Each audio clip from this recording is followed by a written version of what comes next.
انوار صاحب، ایک اور بڑا ایشو ہے جس کو ہمارے جو ویسٹرن لبرلز ہیں یہاں پر پاکستان میں اور کچھ میڈیا آؤٹلیٹس، مسنگ پرسنز کا کیس ہے بلوچستان کے حوالے سے کہ زیادہ افیکٹڈ ہیں وہاں پر لوگ، سینکڑوں ہزاروں کی تعداد میں لوگ اٹھا لیے گئے. پھر ابھی حال ہی میں کینیڈا میں کریمہ بلوچ کی جو موت تھی اس کو بھی، حالانکہ کینیڈین پولیس یہ کہہ رہی ہے کہ یہ اتفاقی موت ہے، یہ حادثاتی موت ہے، لیکن ہمارے جو بلوچستان کے دوست ہیں وہ یہ کہتے ہیں کہ نہیں جناب، یہ تو وہاں پر بڑا ایک قتل و غارت ہے اور سب کچھ ہے. اور پھر ہم دیکھتے ہیں ہر سردیوں میں ہزارہ جو ٹرائب ہیں ان کے بھی ایشوز اس طرح سے ہو جاتے ہیں. کیا خیال ہے آپ کا، یہ سب کیا ہے، کون اس کے پیچھے ہے؟ ہماری ایجنسیاں اتنا کرول ہو سکتی ہیں؟ دیکھیں، ہمیں دو فرنٹ پہ چیلنجز ہیں. ایک را کے جو کیا کہتے ہیں ویل ٹرینڈ پراکسیز ہیں، جیسے BLA ہے، BRA ہے، BLF ہے، یہ تمام کے تمام ہندوستان کی انٹیلیجنس ایجنسی را کے پے رول پر ہیں. وہ ان کو فائنانس کرتے ہیں، اس فائنانس ہونے کے نتیجے میں وہ لوگوں کی قتل و غارت گری کرتے ہیں، لوگوں کو ٹارگٹ کرتے ہیں، ایسیسینیٹ کرتے ہیں، بام بلاسٹ کرتے ہیں. سویلینز ہیں، FC کے نوجوان ہیں، دوسرے لا انفورسمنٹ ایجنسیز کے لوگ ہیں. اب یہ ہے ایک ٹینجبل ریئل چیلنج، اور جو کانسٹیٹیوشنل لیگل ڈیوٹی ہے to respond to this violence, that according to the national and international law lies with the LEAs of Pakistan state institutions. اب جب اسٹیٹ انسٹیٹیوشن اس چیلنج کو فزیکلی رسپونڈ کرتی ہے، tangible انداز میں رسپونڈ کرتی ہے، آپ کا کیا خیال ہے کہ مند کے علاقے میں وہاں پہ جب آپ انکاؤنٹر کوئی ٹیررسٹ کے ساتھ آپ کا ہوتا ہے، اگر کوئی یہ ایکسپیکٹ کرتا ہے کہ سول میجسٹریٹ وہاں پہ کیوں نہیں ہے جس نے پہلے وہاں پر ایک وارنٹ ایشو کیا ہو، جس کو سرٹیفائی کیا ہو اور پورے آپریشن کو مانیٹر کر رہا ہو، تو یہ سیلف ڈیلوژن کا شکار ہیں. اتنے دور دراز علاقوں میں اس طرح کے ٹیررسٹ ہائیڈ آؤٹس کے خلاف آپریشنز نہیں ہو سکتے. اور پوری دنیا اس بات کو سمجھتی ہے. پوری دنیا میں جتنے بھی رسپانسبل گورنمنٹس ہیں ان کی اپنی ریئلائزیشن ہے. نیٹو کا، ISF کا افغانستان کے اندر اس قسم کے ٹیرین مور اور لیس جو تھا، ان کا اپنا 2 دہائیوں کا اس پہ ایک ایکسپیرینس ہو چکا ہے. تو وہ جب بھی گورنمنٹ ٹو گورنمنٹ کمیونیکیشن ہوتی ہے یا انٹیلیجنس کمیونٹیز کی ایک دوسرے کے ساتھ کمیونیکیشن ہوتی ہے، تو اس پوری ریالٹی کو اپریشیٹ کرتے ہوئے ایک دوسرے کے ساتھ گفتگو کرتے ہیں.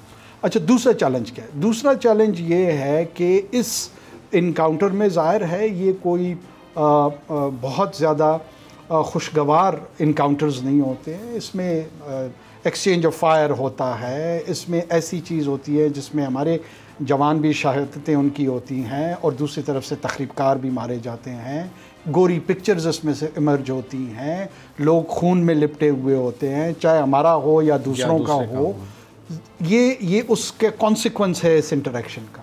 اس کو بنیاد بنا کر وہ آپ ایک بیانیے کی جنگ جھونک دیتے ہیں، اور اس بیانیے کی جنگ میں وہ آپ کو ایکیوزیشن انہی جن لوگوں نے لڑنا ہوتا ہے ان کو وائلیٹر آف ہیومن رائٹس ڈکلیئر کر دیتے ہیں، ان کو جو ہے وہ ایکیوز کرتے ہیں انفورس ڈس اپیئرنس کا. تو دونوں چیلنج ان کو لینے پڑتے ہیں. تو لا انفورسمنٹ ایجنسیز کو ٹینجبل رسپانس بھی دینا پڑتا ہے، اور جو بیانیے کا آنسلاٹ ہے وہ بھی دینا پڑتا ہے، رسپانس دینا پڑتا ہے. اگر کوئی پولیٹیشین، اگر کوئی سول سوسائٹی میں اس محاذ کو ٹیک اوور کرنا چاہے اور بیانیے کا رسپانس دینا چاہے، اس کو یہ اس کے امیج کو ٹارنش کرتے ہیں، اس کو فوج کا ایجنٹ کہیں گے، اس کو ایجنسیوں کا ایجنٹ کہیں گے. وہ کس لیے کہتے ہیں؟ تاکہ ان کی کریڈیبلٹی کمپرومائز ہو، اور جو آلٹرنیٹ وائس ہیں وہاں سے اس کو سٹیفل کر سکیں، اس کو مفل کر سکیں، کمزور کر سکیں، تاکہ اس کی ریچ بہت زیادہ نہ بڑھے، اس کی آؤٹ ریچ کم ہی رہے. تو یہ ایک پروسیس ہے، ایک فینومینا ہے. آپ کی بات میری سمجھ میں آ گئی بالکل. لیکن یہ مسنگ پرسنز جو ہیں، جو اغوا کیے جا رہے ہیں لوگ، جس طرح یہ ایک تاثر آتا ہے، یہ دینے کی کوشش کرتے ہیں سینکڑوں ہزاروں کی تعداد میں، کچھ ایسا ہے؟ دیکھیں، میں فلور آف دا ہاؤس بھی ایک مرتبہ کہہ چکا ہوں، جب بھی آپ یہ انفورس ڈس اپیئرنس جو ہے نا، یہ کوئی ایسا فینومینا نہیں ہے جو کہ بلوچستان یا پاکستان تک محدود ہے.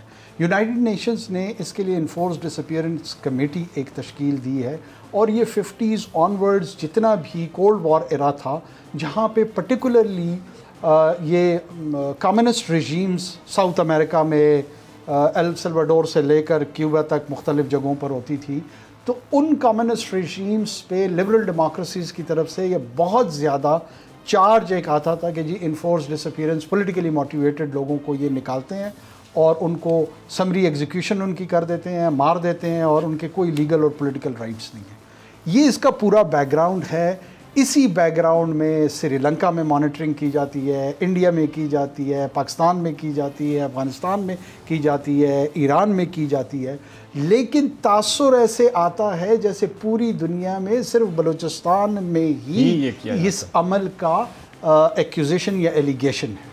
اب میں آپ کو کمپیریزن دیتا ہوں، جو یو این کی انفورس ڈس اپیئرنس کمیٹی ہے وہ جو تعداد بتا رہی تھی بلوچستان کے حوالے سے، 2009 میں انہوں نے ایک اپنا آفیشیل ڈیلیگیشن پرمیشن، کیونکہ ہم نے کنونشن کو سائن کیا ہے، انہوں نے پرمیشن سی کی فیڈرل گورنمنٹ سے، پیپلز پارٹی کی حکومت تھی، اور کوئٹہ انہوں نے وزٹ کیا، جس سے یہ سارے لوگ ماما قدیر، اللہ مغفرت کرے مرحوم طلال بگٹی صاحب تھے، اور کئی لوگ تھے، یہ کوئٹہ سرینا ہوٹل میں اپنی اپنی لسٹیں لے کے گئے اور یو این کے ان لوگوں سے ان کی ایکسچینج آف ویوز کیا۔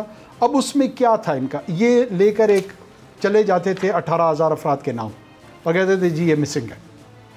اب there is a method to the madness. جو یو این کی انفورس ڈس اپیئرنس کمیٹی، ان کا ایک میکینزم ہے، اس میکینزم میں وہ آپ کو کہتے ہیں کہ اچھا آئیڈینٹی پرووائڈ کرے، جو اس کے سبلنگز ہیں ان کا نام بتائیں، پیرنٹیج بتائیں، ایکسٹینڈڈ فیملی بتائیں، ہو سکے یہ ڈیٹا کلیکٹ کر کے وہ ویریفائی کرتے ہیں، اور اس ویریفیکیشن کے بعد وہ ڈکلیئر کرتے ہیں کہ ہاں یہ شخص انفورس ڈس اپیئرنس کی کیٹیگری میں آتا ہے۔ اب جب ان سے ڈیٹا مانگا جاتا ہے، ان پر ڈیٹا کوئی ہوتا نہیں، کیونکہ یہ جینونلی کسی کو ہیلپ کرنے میں شاید اتنے انٹرسٹڈ نہیں ہیں جتنا یہ ایک مخصوص اینگل کے ساتھ پروپیگنڈا کرنے میں انٹرسٹڈ ہے۔ آرگومنٹ کیا دیتے ہیں کاؤنٹر میں کہ جی کیسے ہم ڈیٹا دیں تو لوگ خوفزدہ ہیں۔ اچھا، آپ پاکستان کے نیشنل میڈیا میں کھڑے ہو کر پاکستان کے ریاستی اداروں میں، پاکستان کے انٹیلیجنس ایجنسیز پہ کھلم کھلا الزام لگاتے ہیں، ہم کو ڈر نہیں لگتا۔ آپ نیو یارک ٹائمز سے اپنے نام سے چھپواتے ہیں، آپ کو ڈر نہیں لگتا۔ آپ گارڈین میں یہ باتیں چھپواتے ہیں، آپ بی بی سی سے بات کرتے ہوئے چھپواتے ہیں، آپ کو ڈر نہیں لگتا۔ ڈیٹا پرووائڈ کرتے ہوئے ڈر لگتا ہے۔ مجھے یہ فیئر ڈائجسٹ نہیں ہو رہا کہ کیسے ڈر آئی ہے۔ اگر واقعتاً اچھا جتنے بھی یہ ان کے فلیگ کیریئرز ہیں، ان میں سے کوئی خود انفورس ڈس اپیئرنس کی کیٹیگری میں ابھی تک نہیں آیا۔ پچھلے 10-12 سال سے ماما قدیر بولے جا رہے ہیں، اور کبھی ڈس اپیئر نہیں ہوا، ابھی تک ڈس اپیئر نہیں ہوا، ابھی تک اس کو فزیکلی کسی نے اٹیک نہیں کیا۔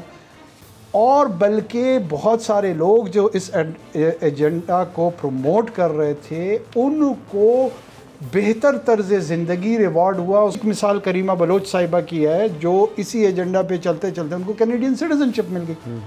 وہ ان کو کسی نے یہاں پہ فزیکلی تو حادثاتی قرار دیا گیا، لیکن یہاں پر کہا گیا کہ نہیں یہ مار دیا گیا۔ کینیڈین اتھارٹیز نے خود کہا ہے کہ دیر از نو فاؤل پلے۔ یہ میں نہیں کہہ رہا، یہ آپ نہیں کہہ رہے، یہ کوئی پاکستان کے کوئی انویسٹیگیٹو ادارے نہیں کہہ رہے ہیں، کینیڈینز اتھارٹیز کہہ رہی ہیں۔ میرے خیال میں اس سے زیادہ اس پہ گفتگو کرنا یا اس کو اہمیت دینا ہمارے لیے مناسب نہیں ہوگا۔ ایک نیچرل ڈیتھ ہی ہوگی۔ سبسکرائب کریں اور بیل دبائیں تاکہ کوئی خبر رہ نہ جائے۔